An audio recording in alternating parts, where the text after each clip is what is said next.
இன்றைய நாள் ஜெபம். உலகில் வாழ்கின்ற எல்லாருக்கும் நம்ம ஜெபிக்க போகிறோம். ஜெபத்திற்குள்ளாக பயணிப்போமா? எங்களை மிகவும் அதிகமாய் நேசிக்கின்ற அன்புள்ள ஆண்டவராகிய இயேசுவே, இன்றைய நாள் வாக்குறுதி வசனத்திற்காக நன்றி ராஜா. அன்புள்ள ஆண்டவரே, எங்கள் விரோதிகளை நீ நிர்மூலமாக்கிவிட்டதற்காக உம்மை ஸ்தோத்திரிக்கின்றனப்பா. கர்த்தாவே, நீரே என் பாதுகாவலும் என் பின்னால் எப்பொழுதும் எங்களை காக்கின்றவராமாய் இருக்கின்றப்பா. எதிர்ப்புகள் எழும்போதும் ஜனங்கள் எனக்கு விரோதமாக பேசும்போதும் உம் வாக்கு தத்தங்களே எங்களுக்காக நிற்கின்றனர் என்பதை அறிந்திருக்கின்றன ஆண்டவரே. தீங்கான எல்லா வார்த்தைகளும் பொல்லாத காரியங்களும் மேலாக எங்களை உயர்த்தி அருள வேண்டும் என்று கேட்கிறோம்ப்பா. எலியா பயந்து வேளையில் அவனை பலப்படுத்தியதைப் போல எங்களையும் பலப்படுத்துவீராக ராஜா.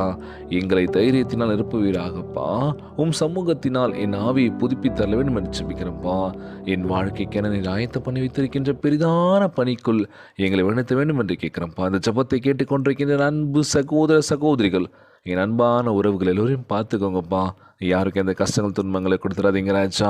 நோய் நொடியினால் அவதிப்பட்டு கொண்டிருக்கின்ற ஒவ்வொரு சகோதர சகோதரிகளை உமது கரங்களால் தொட்டும் அந்த நோயெல்லாம் அகற்றி போடுவீராக. உம்மால் கூடாத காரியம் ஒன்றுமில்லை ஆண்டவரே. ஒவ்வொரு குழந்தை செல்வங்களை ஆசீர்வதிங்கப்பா.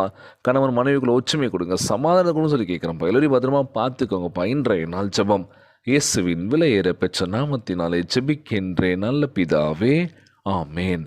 ஆமேன். இயேசுவுக்கு புகழ், இயேசுவுக்கு நன்றி. மரியே வாழ்க. God bless you all.